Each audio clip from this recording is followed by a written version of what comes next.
तीन भुवन में सारी वीतराग विज्ञानता शिवस्वरूप शिवकार नमः त्रियोग समारिके। पाचवी ढाले मुनि सकल व्रती बड़भागी भवभोगन ते वैरागी वैराग्य पावन माई चिंते अनुप्रेक्षा भाई इन चिंतत सम सुख जागे जिमि ज्वलन पवन के लागे जब ही जिय आत्म जाने तब ही जिय शिव सुख ठाने।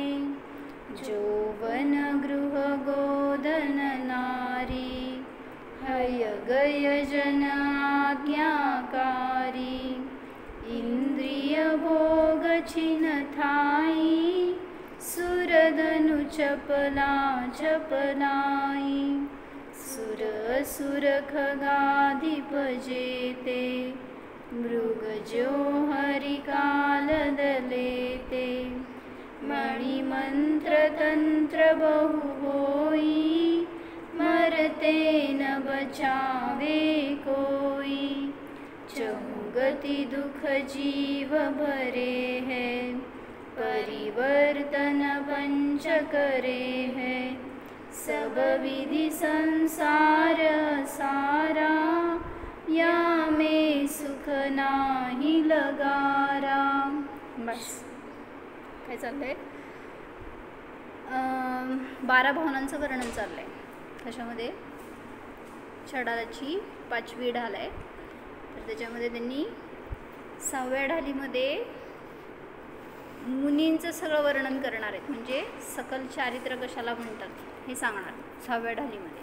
मग त्याच्या आधी त्यांनी 5व्या ढालीमध्ये एक रूपरेषा सांगायला की तुम्हाला मुनी होत असताना पूर्वी त्याचं काय चिंतन करायला पाहिजे किंवा तुम्ही कशी भावना करायला पाहिजे। मुनी व्हायचं आहे ना? होय काय भैया? साहिल पण आहे का? साहिल आहे होय बरं तर मुनी व्हायचं आहे का आपल्याला? विचार करायला लागले हो म्हणायचं। कधी होणार आहे? मोक्षाला जायचं तर मुनी झाल्याशिवाय जाता येणार नाही आहे म्हटल्यावर मुनी दीक्षा तर घ्यायचीच आहे। मामा मुनी दीक्षा घ्यायची आहे का? हां अशी तयारी आपली असेल तर कधीतरी होणार ना। आपण नाही तर आत्ताच विचार करायला लागल्यावर ते जेव्हा काय येणार तेव्हा आपण विचारच करत बसणार। म्हणून सांगितलं की त्याची पूर्वतयारी म्हणून एक त्यांनी इथं एक आपलं फीडिंग चालू आहे परिणामांचं काय आपण प्रिपरेशन करायचं त्याच्यामध्ये जर जेणेकरून की आपल्याला असा विशुद्ध एक मोक्ष मार्ग सुखाचा मार्ग मिळेल। त्याच्यासाठी सांगतायत की इवन सांगितलं म्हणून की आपल्याला संसारात सुद्धा जरासं निर्विकल्प जगायचं असेल सगळ्या टेन्शन असते का नाही का एकदम निश्चिंत आहात संसार कसा आहे बेस्ट आहे का काय ज्याच्यामध्ये काय आपल्याला संकट नाही दुःख नाही। कसं गेलं पेपर? किती पेपरचं टेन्शन असतंय? नाही होय लय भारी आहे तू पोरगाव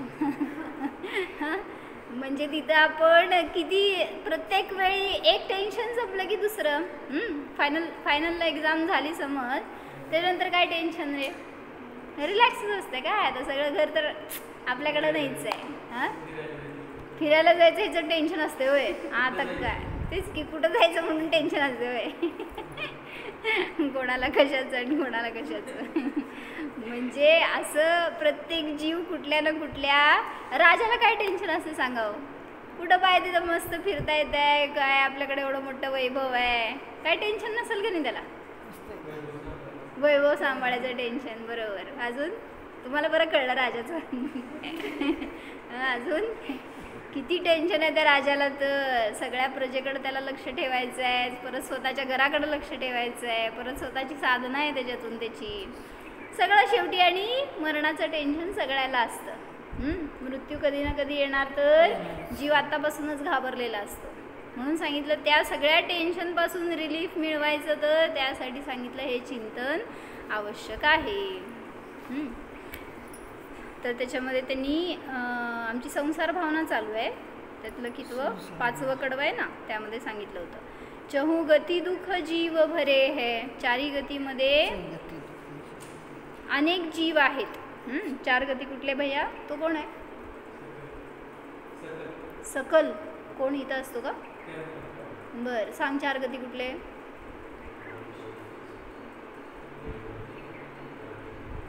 बरोबर. पुढे ये की तू का मागं बसला? घाबरू नकोस, मी काय करत नाही, सिद्ध गतीलाच पाठवते, दुसरं काय करत नाही. तर 4 गतीमध्ये सांगितलं कुठली गती सुख देणारी? देवगती का? चुकलं का काय विचार करायला? कुठल्या गतीत सुख आहे बाई ताई? देवगतीत सुख आहे. तुम्हाला कसं माहिती? जाऊन आलाय का काय? ते देव म्हणतात मनुष्य गतीत सुख आहे, तुम्ही म्हणता देवगतीत सुख आहे. कुठं सुख आहे? मनुष्यात. काय सुख आहे बाई? म्हणजे कुठलीही गती म्हणजे शरीराची अवस्था आहे ना, त्यामुळे कुठल्याही गतीत कुठल्याही शरीरात सुख नाही आहे. सगळीकडे वाटतंय तुम्हाला सुख आहे, ते किती दिवस राहणार? तिथलं पिठिका घे आणि त्याच्यावर ठेव जिनवाणी. म्हणजे सुख वाटते ते क्षणिक असते, थोडा वेळ राहणार, परत नष्ट होणार आहे, त्याला सुख नाही म्हणायचं, ते तर दुःख आहे. म्हणून आम्ही असं सकाळीच घेतलं की काय म्हणायचं, जेव्हा आपण इंद्रिय भोगतो त्यावेळेस आपल्याला सुख वाटतंय, पण वास्तविक ते काय आहे? काय झालं त्यावेळेस? दुःख कमी झालंय, त्याला तुम्ही सुख म्हणता. जसं उदाहरण काय दिलं होतं, भूक लागली, तहान लागली आहे आणि तुम्हाला पाणी प्यायला दिलं, जावं म्हटलं, आता काय झालं? तहान तर भागली पण भूक भागली होती का? मग ते दुःख कमी झालं होतं पण संपलं नव्हतं. मग तसं म्हणलं की आपल्याला इंद्रिय विषय जेव्हा आपण भोगतो त्यावेळेस तिथं सुख वाटतंय, पण वास्तविक तिथं दुःखच आहे. म्हणजे म्हटलं ना, जेवल्यावर सुख आहे का दुःख आहे? हो, विचार कर, सांग श्रुती, जेवल्यावर सुख का दुःख? दुःख का? मग जेवायचं नाही आजपासून बंद. आता तुम्ही सुख म्हणायचं, सिंपल. मामा, जेवल्यावर सुख असतं का दुःख असतं? म्यूट. काय बोलायलाच नको. काय जेवल्यावर सुख असतं का दुःख असतं? बायको केली तर सुख, सुनबाई केली तर दुःख. कसं?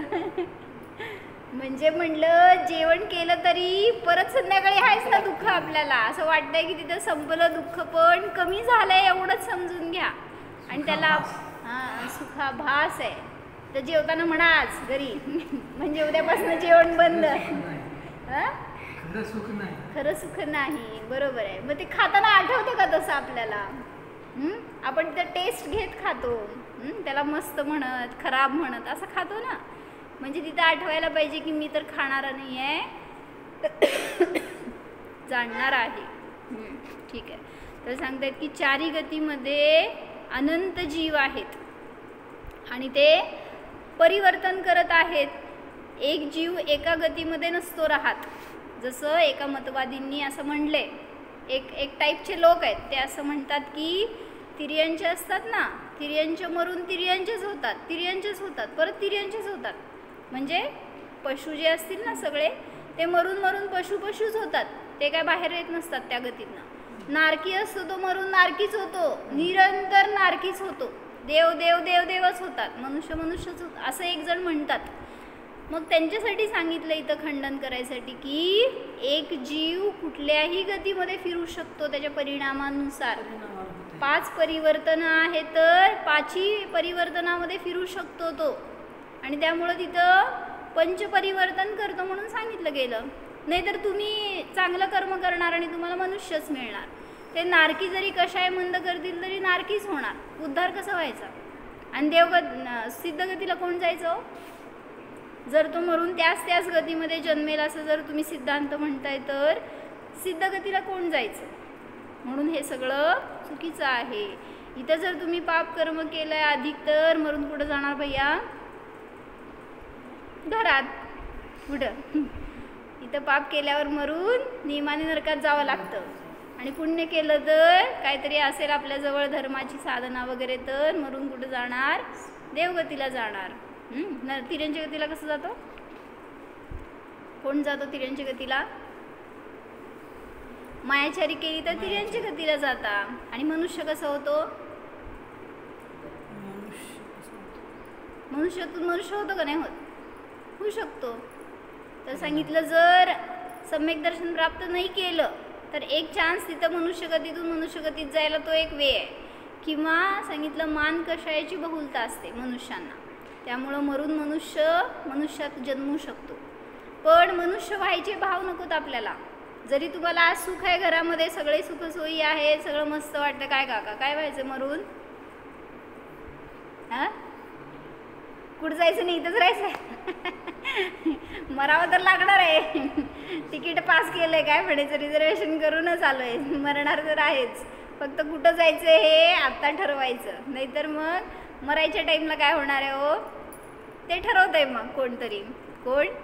तुमचे परिणाम त्यावेळेसचे जे कर्म आहेत ते ठरवतात मग तुम्हाला कुठं नेऊन पटकायचं ते. म्हणून भाव तर असं निरंतर ठेवायचे की मला नियमाने मोक्षाला जायचं आहे किंवा सगळ्या शरीरांच्या अतीत व्हायचं आहे, काय मला बनायचं आहे हे भाव नकोच. तर त्यासाठी एक दृष्टांत काय सांगितला की एक मनुष्य होता असंच आणि त्याला खूप दुःख होतं संसारामध्ये. काका आहे ना? का नाही आहे? होय ना, आम्हाला कळूच देत नाही तुम्ही. ज्याला दुःख झालं ते येते आमच्याकडं सोडून संसार, तुम्ही सोडच नाही.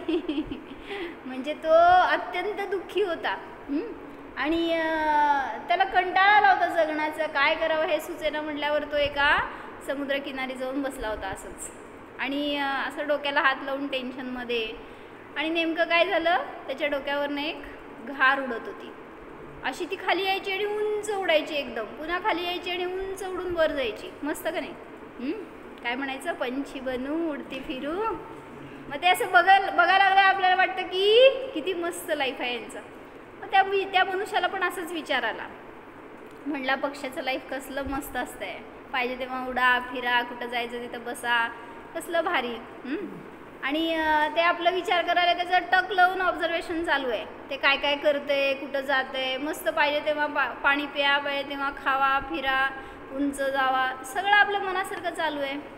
म्हटल्यावर त्याला मजा वाटली आणि म्हटला की माझं लाईफ किती खराब आहे, किती दुःख आहे मला, ह्याचं लाईफ किती छान आहे.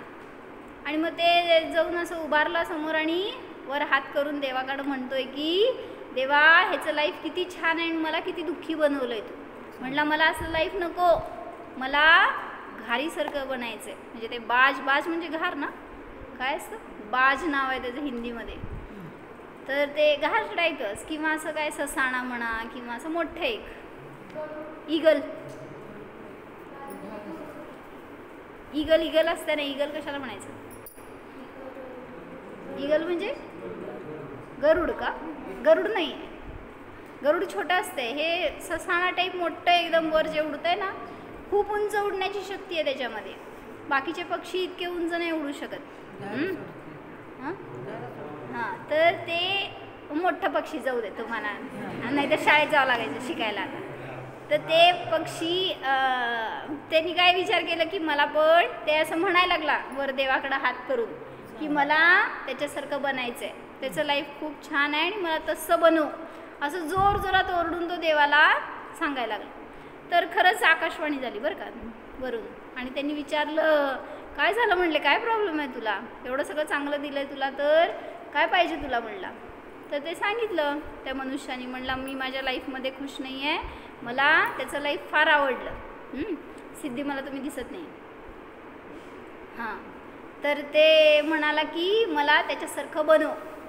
तर ईश्वर म्हणाला असं आम्ही काय बनवत नसतो, पण समज मी तुला बनवलो, तुझं आता एवढी हाक मी ऐकली आहे, आलोय, तर मी काही रिकामं जाणार नाही, काहीतरी देऊन जाणार. जरी मी तुला बनवलं तरी माझी अट आहे की पुन्हा मी रिवर्स घेणार नाही ती गती तुझी. परत तू म्हणशील की कधी कंटाळा आला तर मला नको, मला मनुष्य बनवा, तर मी नाही तुला बनवणार.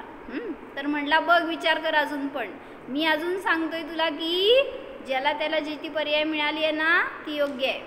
असं काय बदलायचं नसतं किंवा बदलून उपयोग नसतो.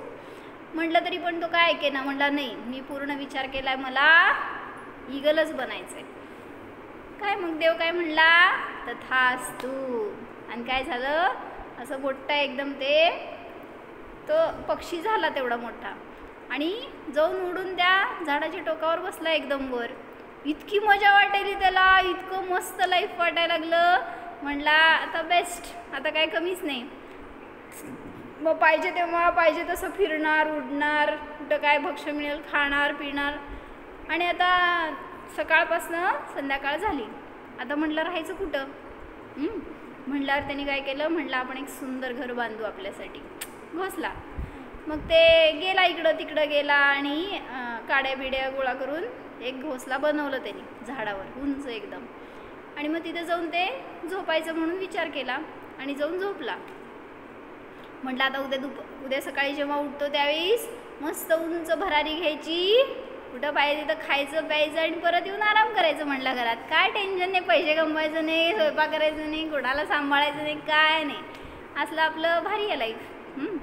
मग ते दुसऱ्या दिवशी सकाळ झाली, उठला आणि उठल्यावर शोधत निघाला ना, उंच उडला आणि बघतोय सगळीकडं. त्यांची नजर एकदम तीक्ष्ण असती, तर सगळीकडं शोधतोय कुठं भक्ष्य काय मिळतंय का खायला. मग तिथं काय दिसेना शहरावर कुठल्या वस्तीवर. म्हणल्यावर ते गेला जंगलाच्या साईडला आणि जंगलवर उडत असताना काय झालं, तिथं पण त्याला अनेक ठिकाणी शोधलं पण काहीच दिसेना. शेवटी सकाळची दुपार झाली, त्याला काय मिळालं नाही. परत फिरून इकडं तिकडं अजून दूरपर्यंत गेला पण तरीसुद्धा काय दिसेना. संध्याकाळ झाली, आता दमला आणि येऊन एका झाडावर बसला. आणि मग झाल्यावर बसल्यावर तिथे एक खाली नजर गेली तर तिथं काय फळबीळ पडलं होतं. ते म्हटला की आज एवढ्यावरच काम भागू आपण. ते त्यांनी खाल्लं आणि परत त्याला काय परत मिळालंच नाही आणि जाऊन ते झोपला.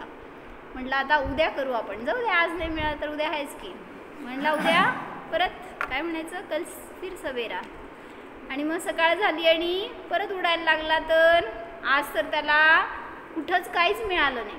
सकाळची दुपार संध्याकाळ रात्र झाली पण सगळं फिरला पण त्याला काहीच मिळालं नाही. शेवटी दमला आणि परत येऊन भुकेला तसाच झोपला रात्रीच्या वेळेस त्या घरट्यामध्ये.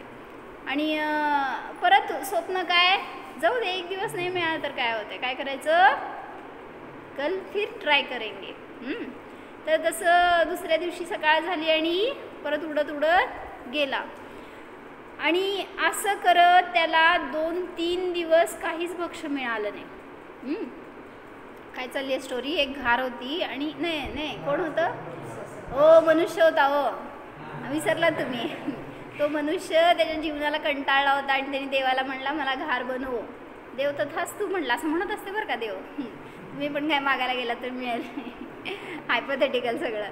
आणि मग ते घार बनला आणि उडत आपलं उंच जायचा, मस्त मजा करायचा. काय खायला प्यायला मिळालं तर मिळालं, नाही तर जाऊन झोपायचा घरट्यामध्ये. आणि असे 2-3 दिवस झाले त्याला काहीच अन्न मिळालं नाही कुठंच. आणि मग शोधून दमला, शेवटी येऊन रात्री झोपला. परत विचार उद्या भक्ष्य मिळेल. पण नेमकं आज काय झालं की वादळ सुटलं होतं आणि इतकं भयंकर वादळ होतं, इतकं जोरात वारे वाहायला लागले की त्याचं घोसला, तो रात्री झोपला होता त्याच्यामध्ये, ते घोसला तसाच्या तसा उडून ना एका कुठंतरी ठिकाणी दुसरीकडे दूरवर जाऊन पडला. आणि ते पडत असताना तो त्यात बसलेला ना, तो सावधान नव्हता. त्यामुळं ते जाऊन असं लाकडं पडली होती जिथं, तुटकी मोडकी अशी धारदार वगैरे अशी लाकडं पडली होती, तिथं जाऊन त्याचा घोसला पडला. नेमकं एक लाकूड त्याच्या पायात घुसलं. म्हणजे जे पाय की त्यांनी आपल्या भक्ष्य पकडायला वगैरे वापरायचा ना, तेच पाय त्याचं इंज्युअर्ड झालं. आता असं काय होईल त्याला माहीतच नाही. आणि त्यात पाऊस पडायला लागला परत. आणि मग त्याला चालता येईना आणि रात्रीतनं उडायचं नाही, उडत नाही आहे. ते कसं तरी वाचवत कुठंतरी लपून असं एका जागेवर बसलं. मग दुसऱ्या दिवशी सकाळी ते पाय तर जखमी होतच, चालायला येईना, पण उडायचा प्रयत्न करून तो उडून वर गेला.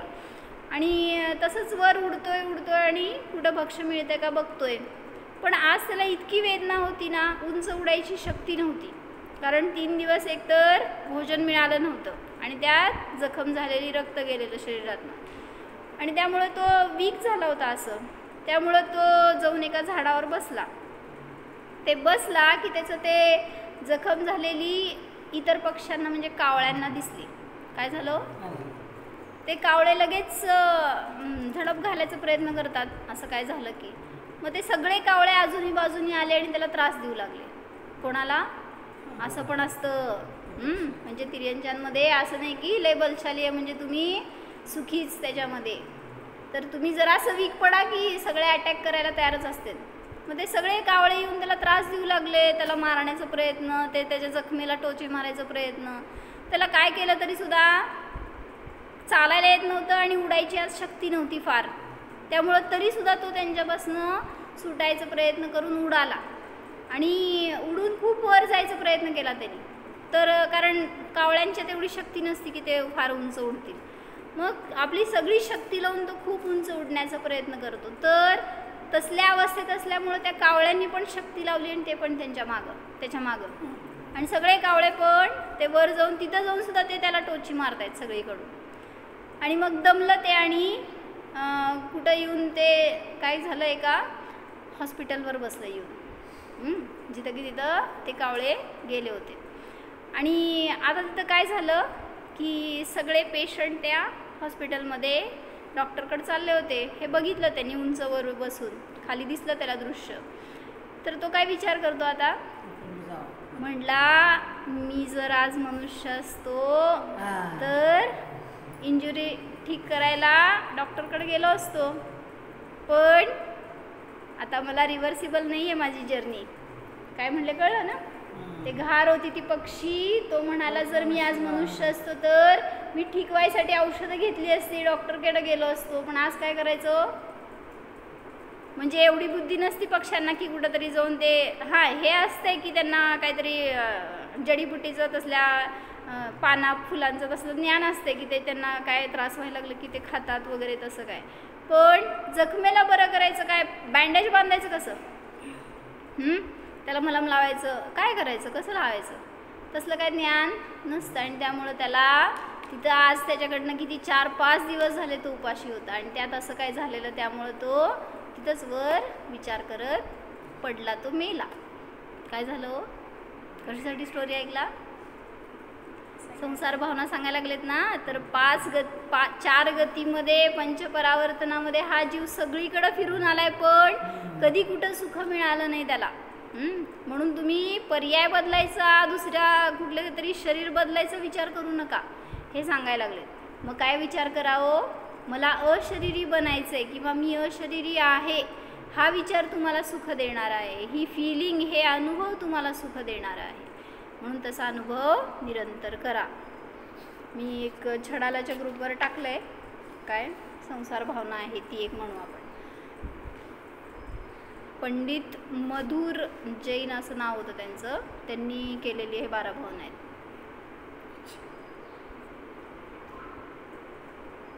शेअर करता येणार का त्याला, तुझ्याकडे असेल की भैया, तू नाही आहे का ग्रुपला,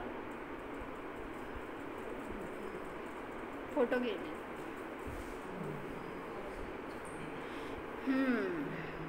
छान घेतलंय त्यांनी. असं एखादी 12 भावना म्हणायची आपल्याकडं. रोज आपल्याला काहीतरी एक चिंतन असावं ना, तर एखादी 12 भावना रोज म्हणायची. कुठली राजा राणा म्हणा किंवा हे 5वी ढाल म्हणा किंवा ते देवशास्त्र गुरूंचं जयमाला आहे ती, तेच पण 12 भावना आहेत. अमूल्य तत्व विचारमध्ये 12 भावना नाही आहेत. हो की, पण त्यात 12 भावना येत नाहीत. त्यात वैराग्याचं प्रकथन आहे. आहे काकांना दिसत प्रज्वल.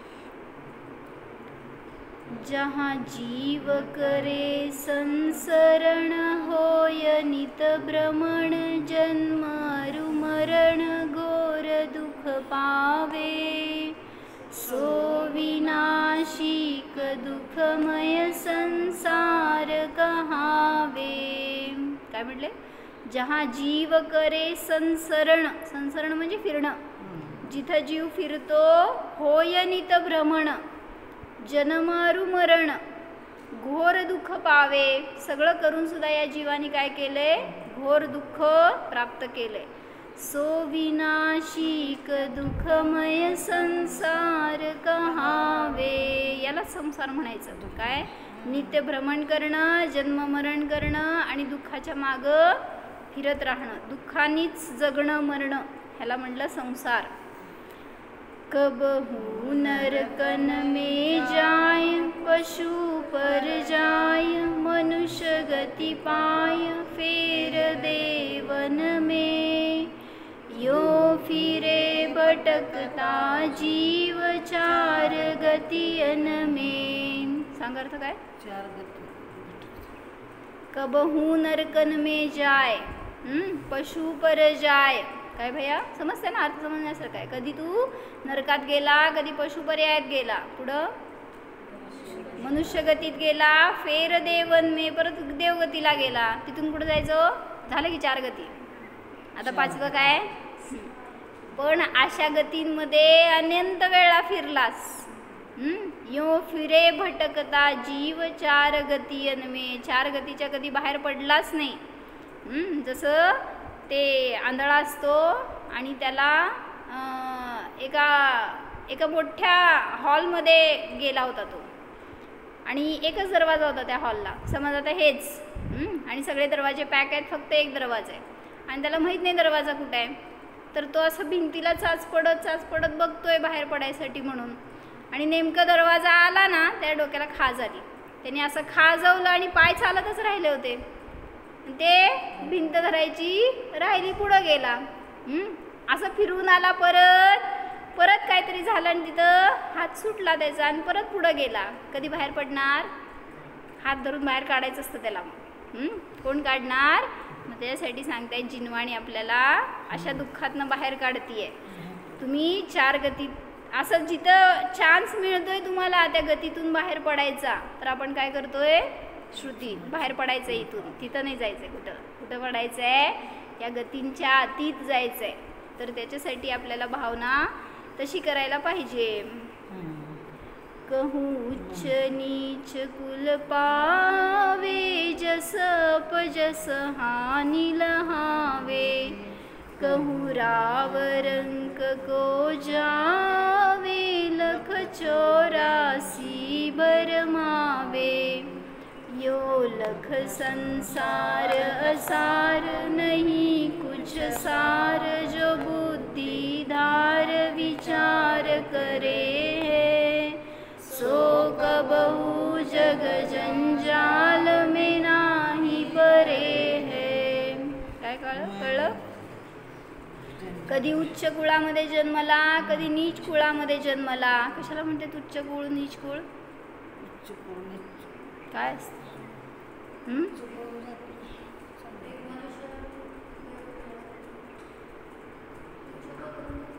तेच की, कोणाला म्हणायचं? मनुष्यांमध्ये आहेत की उच्च पण आहे, नीच पण आहे.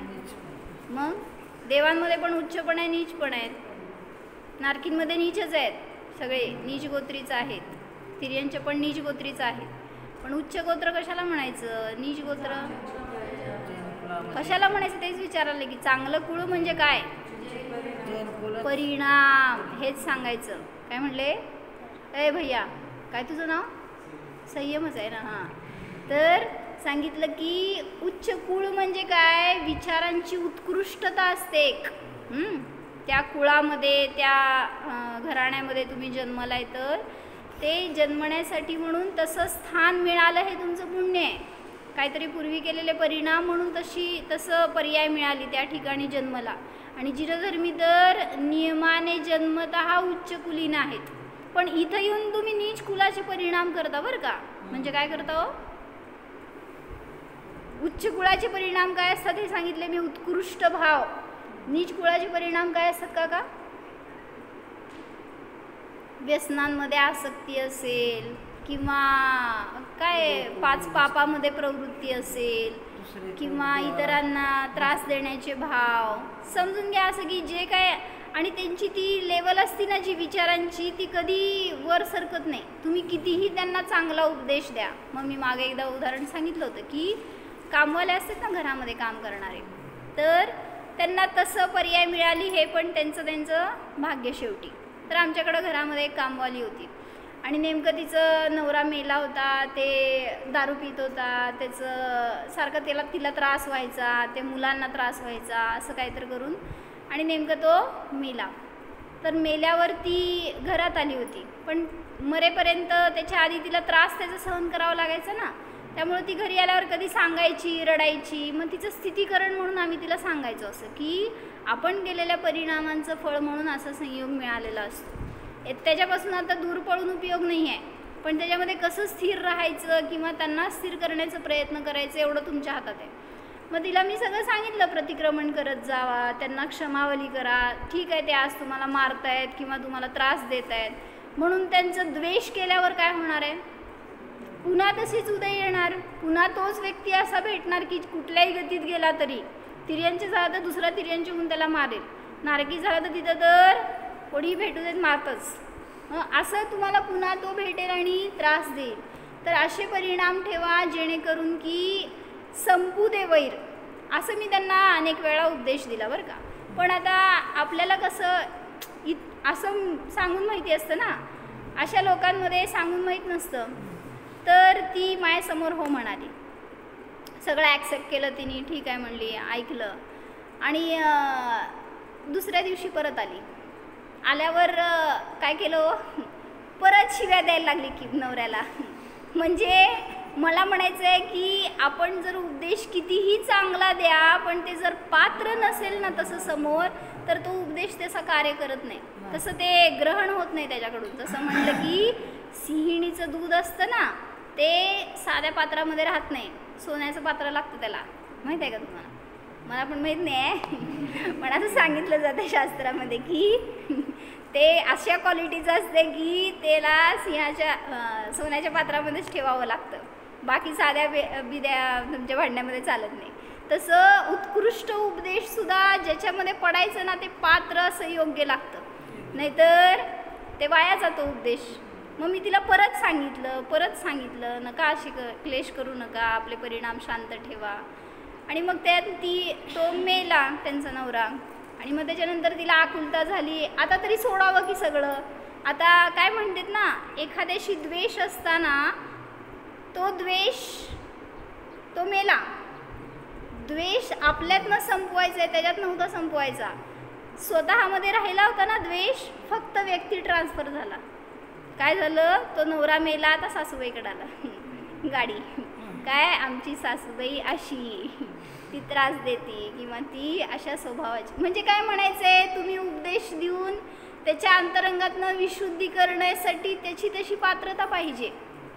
ह्याच्यासाठी म्हणलं उच्च कुल मिळालं हे महान भाग्य आहे आपलं, फार फार दुर्मिळ गोष्ट मिळाली आपल्यासाठी. पण आपण त्याचा वापर काय करतोय, जसे लोक आपल्या संपर्कात येतात, संयोगात येतात, मित्रमैत्रिणी कोण असतील ते, त्यांच्या अनुसार आपले परिणाम आपण बदलतो. म्हणजे इथं उच्च कुलात येऊन नीच गोत्राचे परिणाम करतो. जसं कोल्हापूरमध्ये एकांनी सांगितलं की तिथं जैन कुलीन असे मित्र होते आणि त्यांच्याबरोबर असे भेटलेले अजैन नॉनव्हेज खाणारे, ते सगळे मिळून कुठं गेले होते, हॉटेलमध्ये का काय असं खायला गेले होते. तर तिथं आता हे जिनकुलीन आहेत ते खात नाहीत म्हटल्यावर तिथं जायला नको होतं ॲक्च्युली. का चालतंय जायला, खायचं नाही, जाऊन बसायचं नुसतं. कसं विचार करायला का काय म्हणजे त्यांनी काय केलं, पहिला विरोध केला, पण पोरांनी फोर्स काय केलं, म्हटले तुम्ही खाऊ नका, नुसतं चला ना बरोबर कंपनी द्यायला, आम्ही तुमच्याबरोबर येत नाही का सगळीकडं, मग तुम्ही पण यायला पाहिजे. आता काय म्हणायचं, ते विवेक जिथं नष्ट होतं ना, माणूस काय करेल. विचार करा की मी बाजूला बसलं आहे आणि असं कोणी काही खात आहे तर मला बसवणार तर का तिथं. पण त्यांना त्या मित्रांचा मोह म्हणून गेले, खाल्लं नाही काय, जवळ बसले बरोबर त्यांच्या.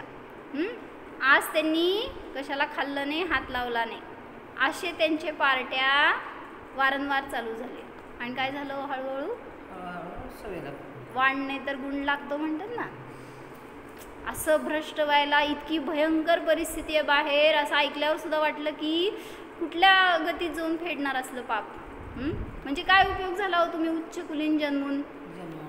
इतर प्राण्यांना मारून खाण्याचे भाव उच्च कुलीन लोकांमध्ये असतात का?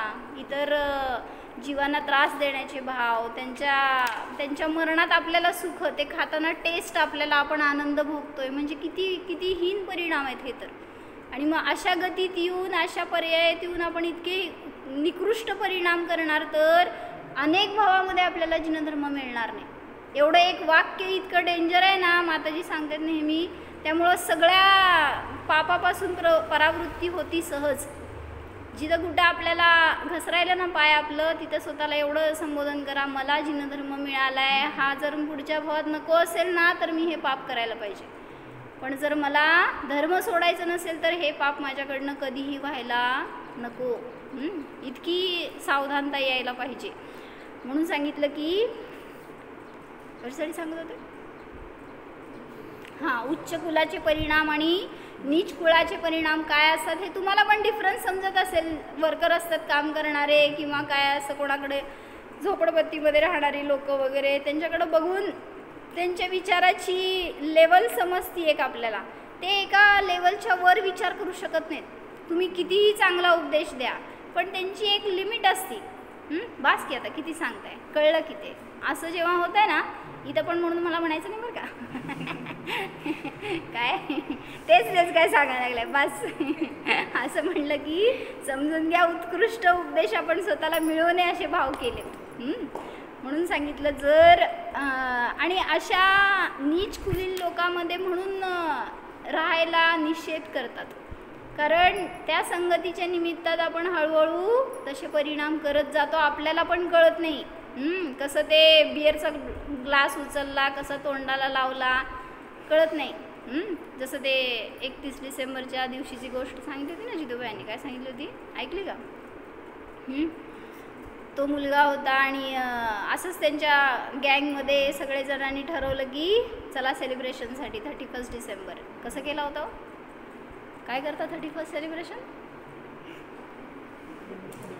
काय संयम, सॉरी प्रज्वल, काय नाही का बरं, लय तू वैरागी आहेस. संयम काय झोपला, कसलं सेलिब्रेशन करते देवा. सिद्धी काय नाही, काय श्रुती तुझ्याकडे आली गाडी काय केलं होतं सांगायसारखं नव्हतं असं म्हण. स्वस्ती आम्हाला घरातनं बाहेरच सोडत नाही असं. तर त्यांनी काय केलं, तो म्हणला की आईला माझे फ्रेंड सगळे सेलिब्रेशनसाठी जाणार आहेत, मला पण जायचं आहे. तर आईला माहिती होतं त्याच्या फ्रेंड सर्कलमध्ये सगळे असे बेवडे वगैरे आहेत, म्हणजे सॉरी काय म्हणायचं तसलं काहीतरी पिऊन सेलिब्रेशन करणारे आहेत. म्हणल्यावर आई म्हणाली की त्यांच्याबरोबर जायचं नाही, तू घरात बस. पण तो हट्ट करतो की आणि सांगतो मी वचन देतो मी पिणार नाही. त्यांनी वचन दिलं आणि मग शेवटी आई तरी पण म्हणते की तुला प्यायचंच नाही तर कशाला त्यांच्याबरोबर जायचं आहे, जाऊ दे आजची रात्र सोड उद्या जा, पण आज रात्री तू जाऊ नको त्यांच्याबरोबर असं मला वाटतंय. पण तो काय म्हणते जवानी का जोश, ते रक्त असं असतं की ऐकायची तयारी नसती, काय सळसळत असतं. तर ते म्हणलं आम्ही जाणारच. मग आता शेवटी आई काय म्हणणार, त्याला बंधन तेवढं घातलं की पिणार नाही. तो गेला त्यांच्याबरोबर म्हणे आणि तो गेल्यावर ते लोक हा पिला नाही, वचन पाळलं बरं का, नियम पाळला. बाकीचे सगळ्यांनी सगळं केलं आणि मग आता झाली पार्टी संपली, निघाले. काय एन्जॉय केलं देव जाणे. आणि ते निघाले तिथनं आणि हा कार त्याची काय काढत असणार, काय बाईक होती का कार होती ती काढली त्यांनी. तर तेवढ्यात काय झालं, बाकीचे ज्यांनी पिले होते ना त्यांनी गाडी काढली तर त्यांचा तोल सुटला त्याच्यावरनं, काय ते बॅलन्स सुटला आणि गाडी येऊन यालाच धडकली. आणि हे कारमध्ये होता बहुतेक हा. आणि मग ती कार त्यांनी त्याच्यावर घातली की इतका मोठा ॲक्सिडेंट झाला त्याचा त्याच्यामध्ये की डोक्याला मार लागला आणि रक्त व्हायला लागलं. आता त्याला कोण आठवलं, म्हणजे श्वास घेता येईना आणि अशा अवस्थेमध्ये होता की, आणि ते पोलीस केस होणार म्हटल्यावर सगळे मित्र पण निघून गेले आणि त्याला जगायचं मरण दिसायला लागलं समोर त्याच्या. तर त्या कंडिशनमध्ये त्यांनी मोबाईलवर मेसेज टाकला आईला, सांगितलं की तू मला सांगितलं होतं की त्यांच्याबरोबर जाऊ नकोस, मी तुझं ऐकलं नाही, माझं खूप चुकलं, मी पिलं नाही, मी तुझं वचन पाळलं, मी मोडलं नाही नियम तुझा, एवढं तुझा आनंदाची गोष्ट आहे. पण तू सांगितलेले वचन खरे होते की त्यांच्यासोबत जर मी जाणार तर मला काय ना काय फळ भोगायला मिळणार, हे मला प्रत्यक्ष दिसायला आहे. आणि त्याच्यामध्ये त्याचा अंत झाला. काय करायचं 31 सेलिब्रेशन कसं करायचं, असं सेलिब्रेशन असं की गतीच बदलली. कुठल्या गतीला गेला हो, म्हणजे म्हणायचंय किती अविवेकामध्ये आपलं जीवन घालवतोय आपण. म्हणून विवेकाने राहावा, जिथं राहता तिथं. म्हणून एक बंधन घालायचं स्वतःला की मी 7 व्यसनांमध्ये जाणार नाही, 5 पाप मुद्दामून माझ्याकडनं काय म्हणायचं इंटेन्शनली होऊ नयेत हाच प्रयत्न मी करणार. आणि जे कोणी आशय भेटणार, दुराचारी असतील, काय म्हणायचं व्यसनी असतील, अशांच्या संगतीमध्ये मला राहण्याचे भाव पण होऊ नयेत. कितीही तो चांगला असू देत, ती चांगली असू देत, पण तरी अशा संगतीमध्ये जाणार तर आपल्याला त्याच्याबद्दल आकर्षण होत जातं सहज. आणि कधी आपण कधी काय चुकतो सांगता येत नाही. म्हणून सांगितलं की उच्च कुल आणि नीच कुलाचे परिणाम असे असतात, हे सांगायचं होतं. जसं अपजस हानी लहावे, कधी यश झालं कधी अपयश झालं, कधी हानी झाली कधी लाभ झाला, कधी रंक झालो कधी राव झालो, म्हणजे काय कधी भिकारी झालो कधी श्रीमंत झालो. लख 84 भरमावे, 84 लाख योनींमध्ये सगळं मी पाहून आलो. यो लख संसार असार नाही कुछ सार, काय असं संसार मी पाहिला ज्याच्यामध्ये की किंचितही सार, म्हणा की सार कोणाच्या पण संसारात नाही, नसतो, नसणार. नाहीतर आपल्याला काय वाटतंय यश आणि अपयश, तर आपल्याला काय वाटतंय जाऊ देत असेल ते शेजारच्या घरामध्ये दुःख आहे, आपल्याकडं नसणार. मी लग्न करणार तर मला दुःख होऊच देणार नाही. किती आपल्याला कॉन्फिडन्स. मी संसाराला सुंदरच बनवणार, सुखीच बनवणार. काय सिद्धी? अशी संसाराची सिद्धी करायची नाही आपल्याला, आपल्याला स्वभावाची सिद्धी करायची, मोक्षाची सिद्धी करायची आहे. तर असा संसार कोणाचा पण असू दे, ते तीर्थंकरांनी का सोडला हो, त्या चक्रवर्तींनी का सोडला? असार होता का त्यांचा संसार? सगळं होतं सारभूत गोष्टी त्याच्यामध्ये, पण त्याच्यामध्ये रस नाही आहे हे जाणलं म्हणून तर सोडलं.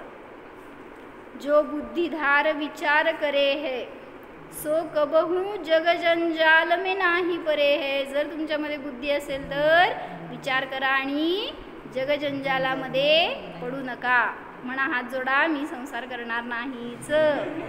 एक तर जोडताय का? अरे नियम देत नाही, भावना तर करा. मला अशा दुःखी संसारामध्ये पडण्याचे भाव होऊ नयेत. संयम, मला संयम अंगीकार करायचा आहे. मोक्षाला जाईपर्यंत मला ब्रह्मचारी राहायचं आहे, साधना करायची आहे. भावना करा रे, उत्कृष्ट भावनेचं फळ उत्कृष्ट असतं. चांगला नवरा मिळेल तुम्हाला. भाव करायला पण आपण कंजूसी करतो. मुनि छोड़ जगत का वास्त, जे सब आस करे निज काज आत्म सुखकारी. जिय बारह भावन भाय मोक्षदातारी. मुनि छोड़ जगत का वास, म्हणून हे सगळं जाणलं मुनिराजांनी की संसार असार आहे, त्याच्यामध्ये कितीही प्रयत्न केला तरी सुख प्राप्त होणार नाही. तजे सब आस, सगळ्यापासून आशा सोडली आहे त्यांनी. की माहिती आहे कोणाची आशा केली तर आपल्याला नियमाने निराशा होते. आईवडिलांनी मला असं द्यावं, नवऱ्यांनी मला असं सुख द्यावं, बायकोनी मला सगळं करावं, किती आशा. काय आशा आहे भैया? कोण आशा? म्हणजे जे संयोग भेटेल, जे शरीर भेटेल, जी अवस्था भेटेल, सगळ्याला आशा आहे काय ना काय. ते भिकारी आहे त्याला काय आशा आहे हो माहिती आहे का? जे समोर दिसेल त्याची आशा करतो ह्याच्यासारखं मी व्हावा. चुकून त्यासमोर PM आला समजा, काय केलं हो? प्राईम मिनिस्टर आला त्याच्यासमोर चुकून, काय भावना? हाय भिकारी बिचाऱ्याकडं खायचे वांदे आणि म्हणतोय काय मला पण राष्ट्रपती आणि प्राईम मिनिस्टर व्हायचंय. म्हणजे आशा उलट तुम्हाला त्रास देणारी असती, पण तरी सुद्धा त्या आशेला सोडत नाही आपण. पण मुनिराज सांगितलं की सगळ्यांची आस सोडतात. कोणाबद्दल त्यांना कोणाच्याकडून कसली अपेक्षा नसते. करे निज काज, स्वतःचं कार्य करतात. काय करतात कार्य? मुनी काय करत असतात? आत्म्याचा अनुभवन, आत्म्यामध्ये आनंद भोगण्याचं कार्य हे त्यांचं खरं कार्य आहे.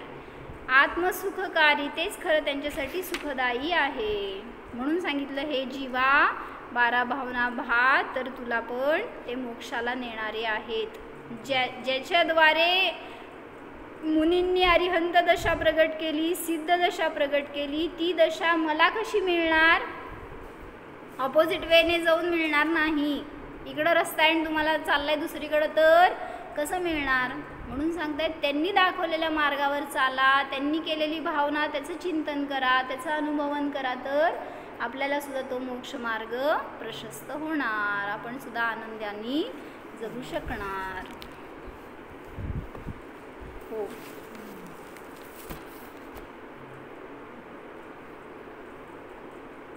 जाणा स्वतःच्या एकत्व विभक्त आत्म्याला जाणा. पहा, या संसारामध्ये माझा कोणीही नाहीच. ज्याला मी इष्ट समजतो ते सुद्धा परद्रव्य आहे, माझ्यापासून सर्वथा भिन्न आहेत. ते माझ्या सुखाचे कारण नाहीच, ते माझ्या दुःखाचे कारण नाहीतच.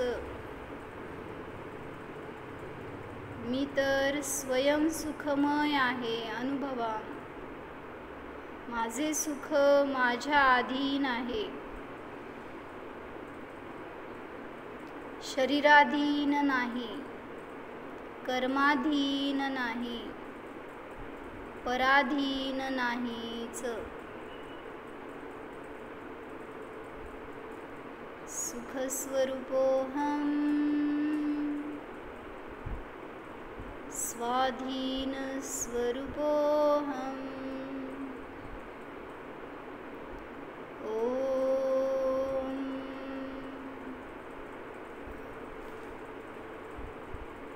विसर. नमो अरिहंताणं.